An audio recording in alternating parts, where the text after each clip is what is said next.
మీకు తెలుసా 2014లో దేశ రాజకీయం మారడానికి యువత వర్కింగ్ క్లాస్ తీసుకున్న నిర్ణయమే కారణం. మళ్ళీ 3 ఎన్నికల తర్వాత దేశం అలాగే మారుతోందా? అందుకే కాక్రోజ్ ఉద్యమం కంగారు పెడుతోందా? మరీ ముఖ్యంగా తెలుగు రాష్ట్రాలు కాక్రోజ్ గురించి ఎందుకు ఇంతలా మాట్లాడుతున్నాయి చూద్దాం రండి.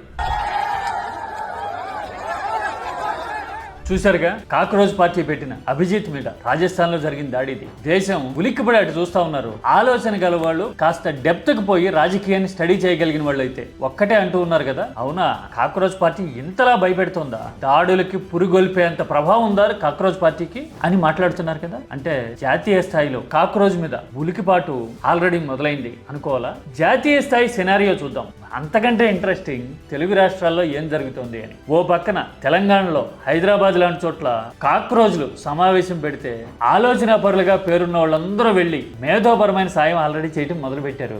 ఇంకో పక్కన ఏపీలో పవన్ కళ్యాణ్ ఢిల్లీ డైలాగ్ ఆల్రెడీ చూసాము, జగన్ కొట్టిన డైలాగ్ కూడా కాక్రోచెస్ లేస్తాయి, గుర్తుపెట్టుకో చంద్రబాబు అని చెప్తాను. ఎస్, ఇదే గుర్తుంది కదా. మరి వీటన్నిటిని బట్టి చూస్తే జాతీయ స్థాయిలో ఉలికిపాటు ఏం చెప్తా ఉంది? తెలుగు రాష్ట్రాలు కాక్రోజ్ మీద ఎంత కాన్సన్ట్రేట్ ఎందుకు చేస్తున్నాయి? అసలు కాక్రోచ్ ఏం చేయబోతా ఉంది చూద్దామా.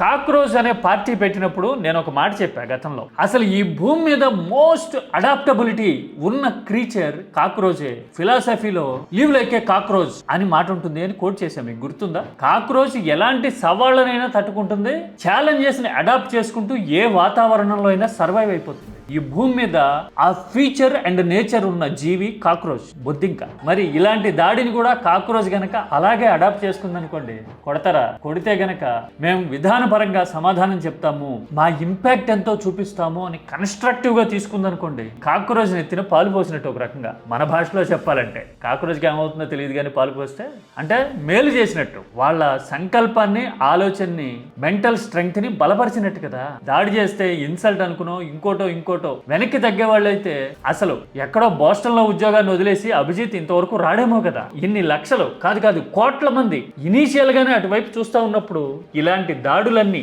మరింత సింపతి తెచ్చి కాక్రోచ్ ని పెద్దది చేస్తే అంతే. పైగా ఇది ఒక ఇండికేటర్, కాక్రోచ్ ని చూసి జాతీయ స్థాయిలో రాజకీయం ఉలిక్కి పడతా ఉంది అని చెప్పడానికి. కాక్రోచ్ వెనక అసలు కమ్యూనిస్ట్ ఐడియాలజీ ఉంది, విదేశీ ఫండింగ్ ఉంది అనే సూత్రీకరణలు వచ్చినాయి.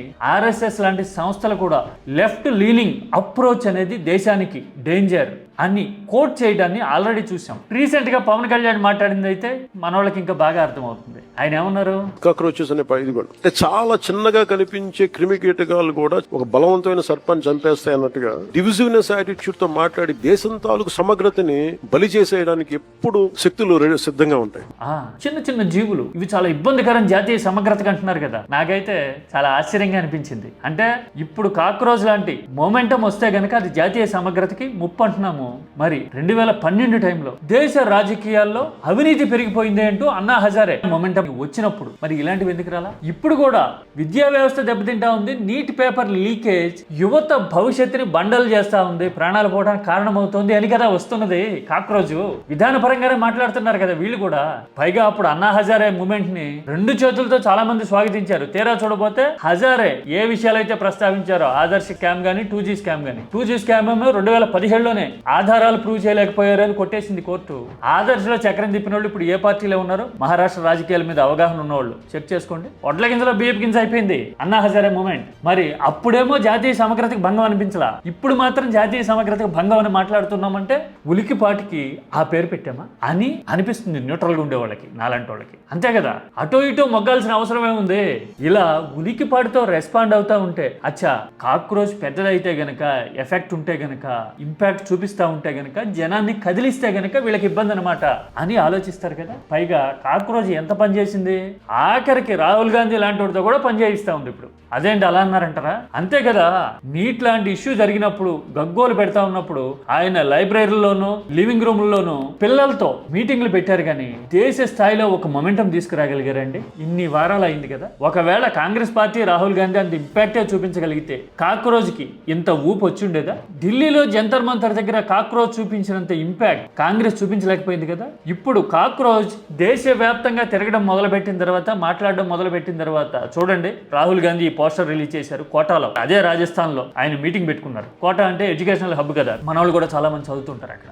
అంటే రాహుల్ గాంధీతో కూడా పనిచేస్తుంది కాక్రోచ్. మంచిదే కదండి, అకౌంటబిలిటీ చేస్తే మంచిదే కదా, విద్యా వ్యవస్థలో పారదర్శకత ఉంటే మంచిదే కదా, ఆర్థిక వైఫల్యాల మీద ప్రశ్నిస్తే మంచిదే కదా, ప్రజల కోసం కదా. కింద మంట పెడతా ఉన్నా గానీ ఆహా చల్లగా ఉంది, ఆహా సూపర్ గా ఉంది అనుకోవడానికి, మనం కొత్త ఎత్తులకు పోవాలి అనుకోవడానికి మనం ఏమన్నా రాకెట్లమా? కాదు కదా, మంటని మంటగానే తీసుకునే మనుషులేం కదండి, అవునా కదా. ఇది జాతీయ స్థాయి సినారియో. మరి తెలుగు రాష్ట్రాల్లో కాక్రోచ్ గురించి ఏం జరుగుతూ ఉంది? ఈ మధ్యనే వెరీ రీసెంట్ గా కాక్రోచ్ల సమావేశం పెడితే అందులో ఇవాళ రేపట్లో మోస్ట్ బజింగ్ పర్సనాలిటీ అయిపోయిన నాగేశ్వర్ ఏం మాట్లాడారు? సోషల్ మీడియా యాంగర్ మాత్రమే సరిపోదు, అది స్ట్రీట్ ఫైట్ పోరాటంగా సాగాలి. దీనికి భయపడాల్సిన అవసరం లేదు. జీనా హైతో మర్నా సీకో, కదం కదం per లగ్నా Seeko.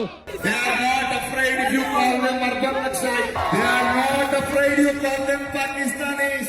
Shut up and listen. చూశారు కదా, విద్యా వ్యవస్థలో అవకతవకలకి, పేపర్ లీకేజీలకు వ్యతిరేకంగా పోరాడుతున్నారు, కానీ కాన్సిక్వెన్సెస్ ను కూడా దృష్టిలో పెట్టుకోండి అన్నట్టుగా నాగేశ్వర్ చెప్తా ఉన్నారు కదా. ఇది చాలా బ్యూటిఫుల్ ఆస్పెక్ట్. ఎందుకని నేను ఇంతకు ముందు ఒక వీడియోలో చెప్పా, కాక్రోచ్లైనా జంజీ అయినా కానీ స్టిల్ టెస్టింగ్ స్టేజ్ లో ఉన్నారు, చాలా సవాళ్లు ఉంటాయి, ప్రాక్టికాలిటీ ఎంత వీళ్ళకి అని దేశం ఎదురు చూస్తూ ఉంటది, క్వశ్చన్ చేస్తూ ఉంటది అన్నా కదా. ఇలాంటి అనుభవజ్ఞులు, సబ్జెక్ట్ ఉన్న వాళ్ళు గనక వాళ్ళకి సూచనలు చేశారనుకోండి, థింక్ ట్యాంక్ అయ్యారనుకోండి, ఆటోమేటిక్ గా వాళ్ళకి పెనిట్రేట్ అవ్వడానికి స్కోప్ దొరుకుతుంది, జనానికి కూడా వాళ్ళ మీద భరోసా చిక్కుతుంది కదా. జాతీయ స్థాయిలో వాంగ్చుక్ లాంటి వాళ్ళు రాబట్టే కదా కాక్రోచ్కి ఇంత మొమెంటం వచ్చింది. ఇప్పుడు తెలుగు రాష్ట్రాల్లో నాగేశ్వర్ లాంటి వాళ్ళు మెల్లగా ఆ ఫ్లేవర్ ని యాడ్ చేసేందుకు, అద్దెందుకు ప్రయత్నిస్తూ ఉన్నారు. ఇది మేధోపరమైన విషయం, సబ్జెక్ట్ ఓరియంటెడ్ మ్యాటర్. రాజకీయం విషయానికి వస్తే పవన్ కళ్యాణ్ రియాక్షన్ ఆల్రెడీ చూసేశాం కదా. అంటే ఆయన తాను సమర్థించి తాను ఆధారపడిన పార్టీకి ఇబ్బంది అవుతుందేమో అనే ఉద్దేశంతో అలా మాట్లాడేస్తున్నారు అని ఎవరైనా అనుకుంటారు. ఎందుకని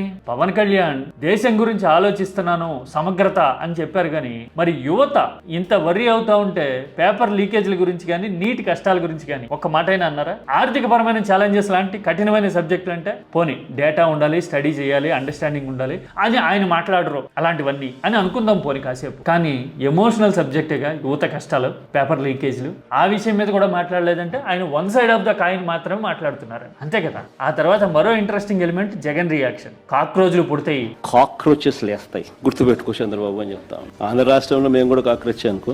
Even the media mocked when the Gen Z was protesting. They were protesting for their future. అంటే ఏంటి ఉద్దేశము?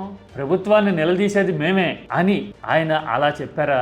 లేదంటే కాక్రోచ్ లాంటి ఐడియాలజీని తీసుకెళ్లేందుకు ప్రత్యేకంగా plan of action, political action plan ఏదైనా సిద్ధం చేసుకుంటుందా వైసీపీ కానీ జగన్ కానీ అనేది we have to wait and watch. కానీ ఒక్కటి మాత్రం నిజం కదా, పేరు కాక్రోచో, బొద్దింకో, ఏ భాష ఏదైనా కానీ ఆక్రోశం ఉన్న చోట, సఫరింగ్ ఉన్న చోట రెసిస్టెన్స్ వచ్చి తీరుతుంది కదా. పైగా బొద్దింక అని పేరు పెట్టడంలో ఒక ఇన్సైట్ఫుల్ మెసేజ్ ఉందేమో అని అనిపిస్తోంది. బొద్దింకలు, కాక్రోచ్లు ఎక్కడండి పెరుగుతాయి? మురికి ఉన్న చోట, డస్ట్ ఉన్న చోట, గార్బేజ్ ఉన్న చోట కదా. మరి ఫెయిల్యూర్ అనే గార్బేజ్ ఉన్న చోట, సమస్యలనే మురికి ఉన్న చోట కాక్రోచ్లు ఉంటాయి అని అనుకోవాలా? ఆ సిమిలారిటీ ఈ సిమిలారిటీకి పోలుతోంది కదా. మరి ఈ లెక్కన చూస్తే కాక్రోచ్లు జాతీయ స్థాయిలో రాజకీయాన్ని మారుస్తాయి అని అనిపిస్తా ఉందా మీకు? మార్చాలి అని కోరుకోవడం సరే, మారుస్తాయి అని నమ్మకం కుదిరే పరిస్థితి ఉందా ఈ నిమిషానికి? Of course there is a long way to go. కానీ ఇప్పుడు situation after all these reactions మీకు ఏమనిపిస్తా ఉంది? తెలుగు రాష్ట్రాల్లో వస్తున్న ఇన్సైట్ఫుల్ రిఫ్లెక్షన్స్ ఏం చెప్తా ఉన్నాయి? కామెంట్ సబ్జెక్ట్ ఓరియంటెడ్ గా చేయండి. ఎందుకంటే ఇది ప్రజల దృష్టికోణం వైపు నుంచి ఆలోచించి సమస్యల మీద, సవాళ్ల మీద, ఆవేదన మీద ఎవరైనా సరే అపోజిషన్ మైండ్ సెట్ తో, అంటే ప్రతిఘటించే మైండ్ సెట్ తో ఉండాలి అనే పర్స్పెక్టివ్ నుంచి నేను ఇదంతా చెప్పా, అంతే కదా. మీరైతే ఏమంటారు? కామెంట్ చేయండి, మాట్లాడుకుందాం.